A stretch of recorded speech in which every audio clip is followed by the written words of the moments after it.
નમસ્કાર દર્શક મિત્રો, હું શીતલ મહેતા, ન્યૂઝ ઓફ કચ્છમાં આપનું સ્વાગત છે. જોઈએ આજના સમાચાર. સ્થાનિક સ્વરાજ્યની ચૂંટણીઓ માટે 26 તારીખે મતદાન થશે. તે અંગેની તૈયારીઓ અંગે મુખ્ય ચૂંટણી અધિકારી અને કલેક્ટરે પત્રકાર પરિષદમાં માહિતી આપી. મતદાન સવારના 7 થી સાંજના 6 વાગ્યા સુધી થઈ શકશે. સ્થાનિક સ્વરાજ્યની સંસ્થાઓની સામાન્ય ચૂંટણી અંગે 26 તારીખે મતદાન છે. આજે જિલ્લાના મુખ્ય અધિકારી અને કલેક્ટર આનંદ પટેલે પત્રકાર પરિષદમાં તૈયારી અંગે માહિતગાર કર્યા હતા. સ્થાનિક સ્વરાજ્યની ચૂંટણીઓની પ્રક્રિયા હાલમાં ચાલી રહી છે અને એના અંતિમ તબક્કામાં આપણે સૌ જાણીએ છીએ તારીખ 26 એપ્રિલના રોજ એટલે કે આગામી આ રવિવારના રોજ મતદાનની પ્રક્રિયા યોજાનાર છે. જો આપણે કચ્છ જિલ્લાની વાત કરીએ તો આપણી જિલ્લા પંચાયત 9 જેટલી તાલુકા પંચાયતો, ગાંધીધામ મહાનગરપાલિકા અને 5 નગરપાલિકામાં આ ચૂંટણીની પ્રક્રિયાનું આયોજન આપણે કરી રહ્યા છે. ટોટલ 422 જેટલા વોર્ડ માટેની આ ચૂંટણી પ્રક્રિયા થઈ રહી છે અને એમાં લગભગ 1065 જેટલા ઉમેદવારો આ ચૂંટણીની પ્રક્રિયામાં સંમેલિત છે. 1866 જેટલા મતદાન મથકો ઉપર આપણા જે મતદાતાઓ છે એ પોતાનો મતાધિકારનો ઉપયોગ કરવા માટે જઈ રહ્યા છે. અંદાજિત 15,49,835 જેટલા મતદાતાઓ આ ચૂંટણીની પ્રક્રિયામાં ભાગ લેનાર છે. 37 જેટલા રિટર્નિંગ ઓફિસર અને 44 જેટલા આસિસ્ટન્ટ રિટર્નિંગ ઓફિસર તરફથી આ ચૂંટણીની તમામ પ્રક્રિયાઓની કામગીરી પૂર્ણ કરી દેવામાં આવેલી છે.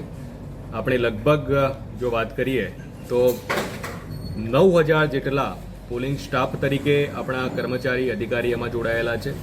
એ ઉપરાંત લગભગ 5,000થી વધારે પોલીસ જવાનો પણ લો એન્ડ ઓર્ડરની વ્યવસ્થાઓ જળવાય એટલે કે ટોટલ આપણે જો ગણીએ તો લગભગ 14,000 જેટલા સરકારી તંત્રના કર્મચારી અધિકારી આ આખી પ્રક્રિયામાં ભાગ લઈ રહ્યા છે. 26 તારીખે આપણી મતદાનની પ્રક્રિયા આયોજિત થનાર છે ત્યારે જિલ્લાના આપણા તમામ માનવંતા જે મતદાતાઓ છે એમની મારી વિનમ્ર અપીલ છે ખૂબ ઉત્સાહપૂર્વક આપણે સૌ આ મતદાનની પ્રક્રિયામાં ભાગ લઈએ. ચોક્કસપણે ઉનાળાની ઋતુ છે પણ મતાધિકાર આપણો અધિકાર પણ છે, આપણી જવાબદારી પણ છે. એટલે આપ સર્વેને ઉત્સાહપૂર્વક મતદાનની પ્રક્રિયામાં ભાગ લેવા માટે હું વિનમ્ર અપીલ કરું છું. સાહેબ, સમય અને ઓળખપત્ર કેવી પ્રકારનું લાવવાનું? આપણે જો સમયની વાત કરીએ તો સવારે 7 કલાકેથી આ મતદાનની પ્રક્રિયા ચાલુ થનાર છે. સાંજે લગભગ 6 કલાક સુધી આ પ્રક્રિયા આપણી ચાલનાર છે. એટલે આ દરમિયાન આપણા જે મતદાતાઓ છે એ પોતાના બૂથ ઉપર જઈ અને પ્રક્રિયામાં ભાગ લઈ શકે છે. આપણો જે બેઝિક પુરાવો છે એ એપિક છે એટલે તમામ મતદાતાઓ આ એપિક સાથે મતદાન કરવા માટે આવે તો સરળતાથી એમની એ કાર્યવાહી પૂર્ણ થઈ શકશે. આમ છતાં પણ કોઈની પાસે કદાચ એપિક ન હોય તો રાજ્ય ચૂંટણી આયોગ તરફથી અલગ અલગ 14 જેટલા પુરાવાઓ પણ માન્ય રાખવામાં આવેલા છે. એટલે આ 14 જેટલા જે પુરાવાઓ છે એ પણ જો એ પોતાની સાથે લાવશે તો ચોક્કસપણે આ મતદાનની પ્રક્રિયામાં મતાધિકારનો ઉપયોગ કરી શકશે. નાગરિકોની વાત કરીએ તો એના માટે પણ ખાસ આપ કહ્યું હતું એ પ્રમાણે શું વ્યવસ્થા? આપણા જે તમામ મતદાતાઓ છે એ ઉત્સાહપૂર્વક એમાં પાર્ટિસિપેટ કરે. સ્થાનિક કક્ષાએ જે આપણી ટીમ છે એ ટીમની વ્યવસ્થાઓ કરવામાં આવેલી છે. આ આપણી જે ટીમ છે એ મતદાન મથક ઉપર જે પણ નાની મોટી વ્યવસ્થાઓ સૂચનાઓ પ્રમાણે કરવાની થતી હોય એ ચોક્કસપણે કરવાના છે. પણ ઉનાળાની ઋતુ છે એટલે જ મારી ખાસ વિનંતી છે કે જે સમયગાળો છે એ સમય મર્યાદામાં પણ આપ સર્વે ઉત્સાહપૂર્વક જોડાઓ એવી મારી વિનમ્ર અપીલ છે. વિકલાંગો માટે શું વ્યવસ્થા? આપણા જે પણ દિવ્યાંગ મતદાતાઓ છે એ મતદાતાઓને પણ અલગથી આઈડેન્ટિફાઈ કરવામાં આવેલા છે અને જ્યાં જ્યાં આપણે વ્હીલચેર વગેરે ઉપલબ્ધ કરાવી શકીએ છીએ ત્યાં પણ સ્થાનિક કક્ષાએ એ વ્હીલચેરની વ્યવસ્થા ઉપલબ્ધ કરવા માટેની સૂચનાઓ આપણે આપવામાં આવેલી છે. સર, ખાસ કરીને આ ઉનાળાનો સમય છે, મેડિકલ ફેસિલિટીઝ કઈ પર્ટિક્યુલર પ્રોવાઈડ કરવામાં આવી છે? આપણું જે આરોગ્ય તંત્ર છે એ સક્રિયતાથી આમાં સંકળાયેલું છે.